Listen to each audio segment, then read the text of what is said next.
Fala, meu estudante! Professor Marcos Vinícius na área, professor de Geografia da plataforma Gonçalves Dias, para dar continuidade às nossas atividades curriculares complementares. Uma série de aulas envolvendo temáticas da primeira, da segunda e da terceira série do ensino médio.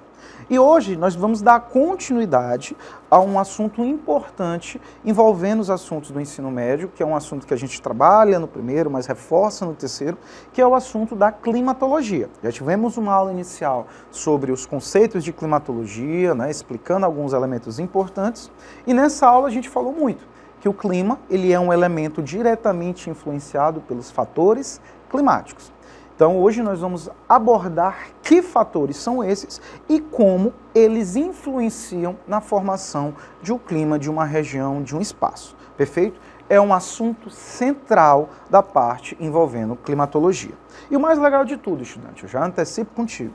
Tu compreendendo as relações dos fatores climáticos, você vai conseguir compreender as características climáticas de todas as regiões do nosso planeta. Certo? Porque muita gente acaba pensando assim, poxa, a gente olha aquela tabela de clima, tantos elementos ou tantos climas, eu preciso decorar aquilo. Não, você precisa entender a lógica climática, entendendo os fatores climáticos. Entendendo isso, você consegue captar as características do clima de qualquer região do planeta. Fechou? Então, uma aula central. Então, para a gente começar com chave de ouro, dá aquela respirada, oxigena teu cérebro e vamos para cima. Marcos, o que são os fatores climáticos? Basicamente, são os elementos que determinam a característica do clima de uma região. Quando a gente fala de clima, é importante relembrar o que é o clima, Marcos. O clima nada mais é do que um padrão dentro das condições atmosféricas de um espaço. Estabelece uma lógica. Se faz calor durante todo o ano, se faz frio durante todo o ano, se chove bem durante todo o ano, ou se chove só sobre o momento, se neva, por exemplo. Todas essas características elas são influenciadas por fatores, que nós chamamos de fatores climáticos. Então, quando tu entende os fatores climáticos, tu consegue construir a lógica, o padrão da condição atmosférica daquele espaço. Os fatores climáticos são, atenção, latitude, altitude, as massas de ar, maritimidade e continentalidade e as correntes marítimas. Uma pergunta constante que eu escuto muito em sala de aula. Marcos, qual desses fatores é o mais importante? A gente não categoriza como o mais importante. Todos esses fatores vão ter influência direta sobre o clima de uma localidade. Agora, existem fatores que têm um maior grau de preponderância, de influência no clima de uma região? Tem. Eu cito para você principalmente o fator latitude. O primeiro passo para se entender a característica climática de uma região é compreender o fator latitude. A partir dele, você relaciona com outros elementos para chegar num clima. Belezinha? Então vamos com calma, vamos falar sobre cada um deles e a sua relação. Beleza? Começando por esse fator tão importante que é o chamado latitude. Antes da gente ler o texto, eu quero logo apresentar essa imagem para vocês. A latitude é um conceito cartográfico estabelecido que uma linha imaginária da Terra, denominada de linha do Equador, divide o nosso planeta em duas zonas. A partir do surgimento da linha do Equador, hemisfério norte, hemisfério sul. A latitude, como base cartográfica, é um elemento que varia de 0 graus do centro da Terra, variando para 90 graus para o norte ou para 90 graus para o sul. É um elemento importante na formação das coordenadas geográficas. Mas engana-se quem pensa que a latitude só influencia as características da cartografia. Ela tem uma influência muito grande para os estudos da climatologia. Por quê, Marcos? Porque a partir desse referencial, nós conseguimos entender a distribuição de luminosidade no nosso planeta. Primeiro ponto base. O nosso planeta não é iluminado na mesma proporção em sua totalidade, em sua total extensão. Vão existir regiões que receberão maior incidência de luz, outras regiões que vão receber menos. E lembrem-se, quanto maior a quantidade de luz recebida, por consequência, maiores serão as temperaturas. Se eu tenho menor quantidade de luz, as temperaturas tenderão a ser mais baixas. Marcos, onde nós recebemos maior incidência de luz solar? Nas regiões centrais do planeta. Perceba a imagem do Sol, perceba a distância que a luz solar, que as setinhas levam para chegar do centro às pontas. Perceba que a luz chega primeiro, ela é menor nas regiões centrais, que tendem a receber maior índice de iluminação, ou seja, tendem a ser as regiões mais quentes. Perceba que ao me afastar do centro da Terra, a distância da luminosidade aumenta, ou seja, a incidência de luz ela tende a cair. Resultado, a temperatura ela cai. A partir dessa lógica bem simples, eu consigo estabelecer um padrão bem fácil de lembrar. Lembra que a latitude ela varia da linha do Equador, do 0 graus, variando de 0 a 90 para o norte e 0 a 90 para o sul? Eu posso fazer uma relação matemática bem simples. A latitude 0, que nós chamamos de baixa latitude, é o centro da Terra. Nas regiões de latitude baixa, eu tenho altas temperaturas, que é o centro da Terra. Quando eu me afasto do centro da Terra, a latitude aumenta. Quando a latitude aumenta, a temperatura ela cai. Eu gosto de dar o exemplo em sala estudante de uma gangorra. Quando uma parte vai para baixo, a outra sobe e vice-versa. Quando a latitude baixa, a temperatura aumenta. Quando a latitude aumenta, a temperatura ela cai. Tá? Então, que é a latitude, Marcos? Vamos pegar aqui do primeiro slide. É o fator climático que influencia na distribuição da luz e do calor emanado pelo Sol na superfície. Acabamos de falar sobre isso. Em função do formato da Terra, os raios solares não incidem da mesma maneira, com a mesma intensidade, sobre todas as regiões. E o mais importante, quanto mais próximo da linha do Equador, nas áreas de baixa latitude, maior a quantidade de luz recebida, mais quentes. Essa relação é invertida nas regiões de alta latitude, onde os climas ficam mais frios. Ou seja, quando a latitude baixa, a temperatura aumenta. Quando a latitude aumenta, a temperatura cai. Belezinha? Na prática, quando eu estiver próximo do centro da Terra, a temperatura é elevada. Quando eu tiver extremos, quando eu me afastar do centro da Terra, a temperatura cai. Beleza? Bacana. Primeiro fator climático. Muito importante, tá? Por que as nossas temperaturas da nossa cidade, nosso estado, São Luís, tendem a ser temperaturas elevadas? Porque nós estamos situados no centro da Terra, tá? Então, resultado, nós temos muita incidência de iluminação. Segundo fator climático importantíssimo, a altitude. Esse aqui é um fator que gera muita curiosidade, tá? Eu vou trazer uma imagem para vocês, bem fácil de explicar. O fator altitude, gente, de maneira bem simples, ele é também explicado por uma relação matemática, que nós chamamos aí de razão inversa, tá? Quanto mais alto você sobe, menor será a retenção de luz solar, porque também tu tem menor quantidade de gases e menor superfície. Se eu tenho menor retenção de luz, a temperatura cai, tá certo? Então, quanto mais alto eu me direciono, menores serão as temperaturas. Da mesma forma que, quanto mais próximo a nível do mar eu estiver, maior será a concentração de gases que vão reter maior quantidade de luz. E, ao mesmo tempo, eu tenho maior superfície para refletir essa luz. Resultado, quanto mais baixo eu estiver, tenderão a ser as temperaturas mais elevadas. O mesmo exemplo da gangorra. Quando a altitude é baixa, a temperatura tende a ser mais alta. Quando a altitude aumenta, a temperatura tende a cair. Este é o fator climático altitude, tá? Em termos técnicos, tá bom? Altitude é a variação de altura em relação ao nível do mar. A nível do mar, temos maior superfície, maior concentração de gases, que absorvem maior luz, gerando maiores temperaturas. Nível do mar, maiores temperaturas. Quando a altitude aumenta, diminui-se a superfície e a concentração de gases. Logo, temos menor absorção de luz e as temperaturas tendem a ser menores. Beleza? O exemplo, a imagem, ela vai trazer justamente isso, tá? É uma representação muito clara ali do estado de São Paulo, tá certo? Que tende a ter temperaturas diferenciadas, influenciadas pela sua altitude. Por exemplo, a cidade de Santos, uma cidade que está situada basicamente a nível do mar, tem uma temperatura média de 22 graus. Já São Paulo, capital, é uma cidade que está a 800 metros acima do nível do mar, ou seja, uma cidade mais elevada. Então, a temperatura média de São Paulo, 20 graus.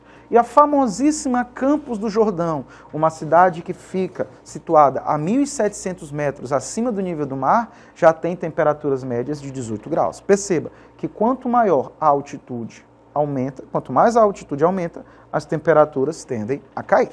Belezinha? Marcos, a altitude se relaciona com a latitude? Com certeza. Quando a gente olha, por exemplo, Marcos, por que eu posso encontrar cidades situadas no centro da Terra com uma temperatura média mais baixa do que outras? A justificativa é a altitude, né? Então, possivelmente, é porque essa cidade fica acima do nível do mar e o resultado, a temperatura cai. Beleza? Segundo fator bacana. Vamos evoluir. Respira. Ó, e vamos para o terceiro. As massas de ar. Esse aqui é muito bacana, gente. Massa de ar é bem simples de entender. Nada mais são do que bolsões de ar que vão carregar para outras localidades a sua característica de origem. Tá certo? Como assim característica de origem, Marcos? Ora, pense bem. Quando a gente analisa o nosso planeta, eu vou pegar um mapa bem aqui, cadê? Esse aqui. Quando a gente pega, por exemplo, uma massa de ar, que, por exemplo, teoricamente se forma bem aqui no centro da Terra e sobre o oceano, que características ela vai ter? Ela vai ser uma massa de ar fria? Ora, se ela está se formando sobre uma zona de baixa latitude, se está se formando ali sobre uma zona central, ela vai ter temperaturas elevadas. Então, quando ela se deslocar para o continente, o que ela vai fazer com a temperatura daquele espaço? A temperatura vai se elevar, porque ela é uma massa de ar quente. Ora, se essa massa de ar, por exemplo, ela se forma sobre a água, ela tende a ser úmida ou seca? Ela vai ser úmida, ela vai absorver água. Então, quando ela se deslocar para o continente, ela vai fazer o quê? Que fique mais seca ou que chova mais? Que chova mais, ela vai precipitar a água que ela absorveu daqui. Isso, gente, são massas de ar, tá certo? Massas de ar são bolsões de ar que carregam consigo as características do seu local de origem. E elas vão ter sempre duas características básicas, uma relativa à temperatura e outra relativa à umidade. As massas de ar podem ser quentes, quando formadas próximas à linha do Equador, e elas podem ser frias, quando formadas distantes da linha do Equador. E elas podem ser úmidas, quando formadas sobre os oceanos ou áreas de intensa evapotranspiração, ou seja, quando a vegetação libera muita umidade. É o caso da floresta amazônica. Atenção a isso. Os vestibulares adoram fazer essa pegadinha. Atenta-te quando marcar uma massa de ar que está se formando sobre uma zona de floresta equatorial, que tem muitos rios, ela pode ser úmida, porque a evapotranspiração, que é a liberação de umidade pelos corpos ali existentes, pela vegetação, é alta, fazendo com que essa massa de ar seja úmida. Ou ela pode ser uma massa seca, quando elas se formam de maneira geral sobre os continentes. Para exemplificar melhor isso, eu trouxe um mapa das massas de ar do Brasil. Vou citar aqui algumas, por exemplo, a massa de ar que eu citei há pouco, ela existe, gente, tá? Ela é chamada de MEA. E o nome, a formação dela, é justamente levando as características de origem. MEA, massa, vem de equatorial, porque ela é uma massa de ar formada numa zona equatorial. E A de atlântica, massa equatorial atlântica, uma massa de ar que está se formando sobre uma zona central do planeta e sobre o oceano, ou seja, ela é quente e ela é úmida. Quando ela se desloca para o Nordeste, o que ela vai fazer? Aumentar a temperatura e vai aumentar a pluviosidade.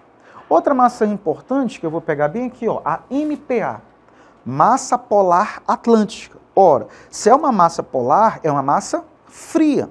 E a atlântica se forma sobre o oceano, é uma massa úmida. É uma massa que, quando se desloca para o sul do país, ela tende a fazer com que as temperaturas caiam, porque ela é uma massa polar, e também aumento da precipitação, podendo até nevar, porque ela é carregada de umidade. Uma outra massa interessante, bem aqui, ó, NTC, massa tropical continental. Ora, se é uma massa tropical, ela vai ser uma massa quente. Marcos, qual é a diferença da massa tropical para a equatorial? Nas zonas equatoriais eu estou mais próximo do centro da Terra, a iluminação é maior, ou seja, elas são mais quentes. Tá? Mas a tropical é quente? Também. Só que ela é continental, ela se forma sobre o continente, então ela é seca. Quando essa massa tropical continental se desloca para cá, para o centro do país, o que ela faz? Com que as temperaturas aumentem, mas o ambiente fica seco. E aquele exemplo que eu dei agora para ti, que é essa bem aqui, ó, a MEC, massa equatorial continental. É uma equatorial, ela é quente. Ela é continental, ela deveria ser seca, mas ela se forma sobre a floresta amazônica, área de intensa evapotranspiração. Resultado, ela é uma massa úmida, é uma massa diretamente responsável pelas temperaturas elevadas e o alto índice de umidade, tanto na região norte como para as outras regiões que ela se desloca. Beleza? Massas de ar molezinha, molezinha, molezinha. Tem mais? Tem mais dois fatores aí. Próximo, esse aqui é bem legal. Esse aqui explica muito da nossa relação São Luís-Teresina, né? Muita gente pergunta, Marcos, mas por que Teresina é tão quente quando a gente compara com São Luís? O que explica são esses dois fatores. maritimidade e continentalidade. A primeira coisa que eu pergunto é, qual é a diferença que a gente percebe logo em relação a São Luís Teresina no seu espaço físico? São Luís é uma ilha cercada por água, está no litoral, e Teresina é uma cidade continental, que está dentro do continente. Tem 2 rios que cortam, o Rio Poti, Rio Parnaíba, mas a proporção de água que existe ao entorno de São Luís é muito maior. E é esse fator que faz diferença. Gente, maritimidade está relativo à água. Qual é o papel da água? A água é um equilibrador natural de temperatura, tá certo? Em localidades que eu tenho grande presença de água, as temperaturas ficam mais equilibradas. Elas não conseguem subir tanto e nem cair tanto, tá certo? O que nós chamamos isso de amplitude térmica, variação de temperatura entre a máxima e a mínima. Em localidades que eu tenho o fator maritimidade, a amplitude térmica ela é mais baixa. Por quê, Marcos? Porque as temperaturas não variam tanto, porque a água equilibra a temperatura. Tu já teve a oportunidade de tomar um banho de mar ou de piscina, por exemplo, 6, 7 horas da noite? Tu vai perceber que a água do mar está ainda quente, enquanto o ambiente ele já está mais frio. A gente percebe isso quando tu sai da água. Tu dá um mergulhinho na água ali 6 horas, 7 horas da noite, tu vai sentir a água um pouquinho morninha. Quando tu sai daquele ambiente que tu pega o vento do continente, tu vai sentir como ele está mais frio. Isso, gente, é maritimidade, tá certo? Tem a troca de temperatura entre os ambientes. O que é a continentalidade? É justamente a ausência de água. Localidades que tu não tem água, as temperaturas tendem a variar muito mais entre a máxima e a mínima, porque eu não tenho o equilibrador natural de temperaturas. Ou seja, nas localidades que prepondera a continentalidade, a amplitude térmica ela é maior. Então, por que, por exemplo, em Teresina as temperaturas sobem mais durante o dia? Porque lá nós temos o fenômeno da continentalidade mais presente. Não tem tanta água para equilibrar a temperatura como tem na nossa cidade, São Luís. Por isso que nas cidades que ficam ao litoral de maneira geral, as temperaturas tendem a ser mais equilibradas entre a máxima e a mínima. E nas regiões que estão no continente, as temperaturas tendem a variar mais entre a máxima e a mínima devido ao fator maritimidade e continentalidade. Só para a gente fechar, para não ficar nenhuma dúvida. O que é maritimidade e o que é continentalidade? A água apresenta grande capacidade de retenção de calor, razão pela qual sua presença pode influenciar nas temperaturas e na amplitude térmica do ambiente. A água é um equilibrador natural de temperatura. Áreas mais próximas do mar, que sofrem de maritimidade, dispõem de climas mais amenos e com menor variabilidade térmica do que as áreas mais distantes do continente, continentalidade. Resumo da ópera, a água é um equilibrador natural de temperaturas. Onde eu tenho água, as temperaturas são mais equilibradas. Não tenho água, as temperaturas variam mais entre a máxima e a mínima. Cara, que bacana. Quer dizer que é isso, a maritimidade e continentalidade? É, gente. É por isso que nas áreas desérticas, as temperaturas podem chegar a 50 graus durante o dia e 0 durante a noite, pelo fator continentalidade. Beleza? Por fim, último fator climático, correntes marítimas. Tá? Eu vou botar o mapa aqui antes da gente falar sobre a parte teórica. Aqui nós temos um mapa das correntes marítimas. Eu gosto muito de explicar as correntes marítimas pegando aí da memória. Quem já assistiu aí o famosíssimo filme Procurando Nemo, tá? Tem uma fase do filme que o peixe palhaço, ele encontra, me foge o nome dele agora, mas ele encontra umas tartarugas surfistas, que ele precisa chegar, né, na cidade de Sydney, e aí ele pergunta, como é que eu chego lá? Aí as tartaruguinhas surfistas falam, olha, tu pega a corrente oceânica tal. E aí ele entra nessa corrente, eles justamente são verdadeiros tubos de água onde elas basicamente vão surfar. Marcos, é assim que acontece? Claro, ali é um filme infantil, mas aquele exemplo, ele mostra muito bem o que são correntes marítimas. São verdadeiros corpos de água, são verdadeiras correntes de água com temperatura específica, podendo ser correntes quentes ou correntes frias. E essas correntes marítimas vão influenciar diretamente na temperatura da água, que influencia na chuva. Como assim, Marcos? Pense comigo, eu tenho uma grande corrente de água quente. A água tende a ficar mais quente ou mais fria? Mais quente. Se a água ficar mais quente, ela evapora mais. Resultado, são ambientes mais úmidos. Por que chove tanto no litoral nordestino? São uma série de fatores, latitude, altitude, maritimidade e correntes marítimas. Perceba que eu tenho só correntes quentes ao entorno do nosso litoral. Correntes frias, como por exemplo a famosa corrente de Humboldt. É uma corrente fria que faz com que a temperatura da água fique mais fria. Resultado, chove menos nesse ambiente, galerinha, tá certo? Os ambientes ficam mais secos. Normalmente, áreas que eu tenho próxima a correntes frias, eu tenho ambientes desérticos. O que é um deserto, Marcos? É areia? Não, desertos são áreas de baixa pluviosidade, galerinha, tá certo? Olha aqui, ó, deserto do Atacama, tá certo? Deserto do Saara, por exemplo. Eu tenho Kalahari, por exemplo, aqui no sul. E muito interessante, o que é o famoso El Niño? Muito falado, inclusive agora nas tragédias do Rio Grande do Sul. O El Niño é o aquecimento anormal das águas do Oceano Pacífico, é o aquecimento aqui, ó, dessa corrente fria.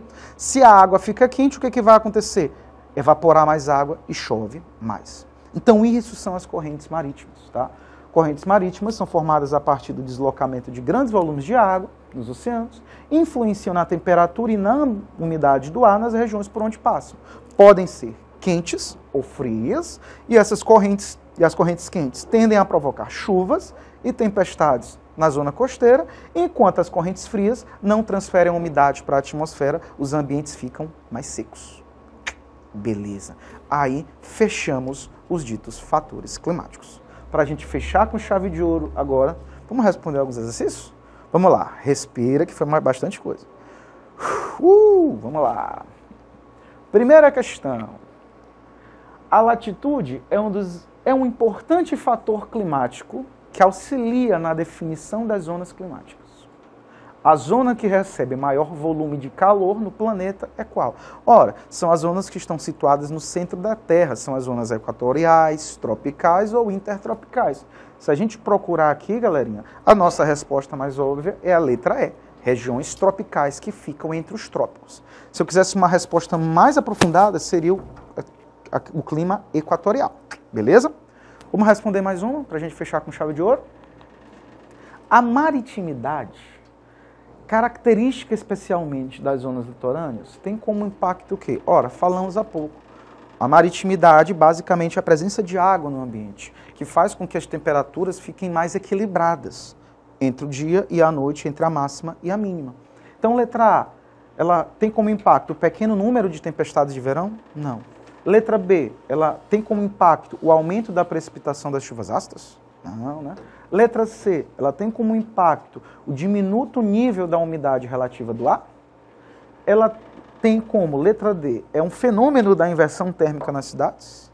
Ou letra E, ela tem como impacto o registro de menores amplitudes térmicas? Ora, resposta, gabarito é a letra E. Ela gera menor amplitude térmica, menor variação entre a temperatura máxima e a temperatura mínima.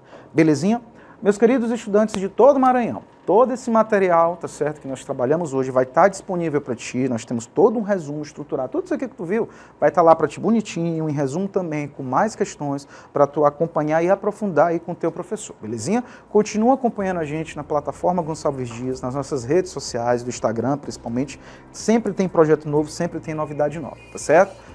Por aqui eu encerro, mas te espero nas próximas aulas. Nesse momento eu só posso desejar sucesso e saudações geográficas. Valeu!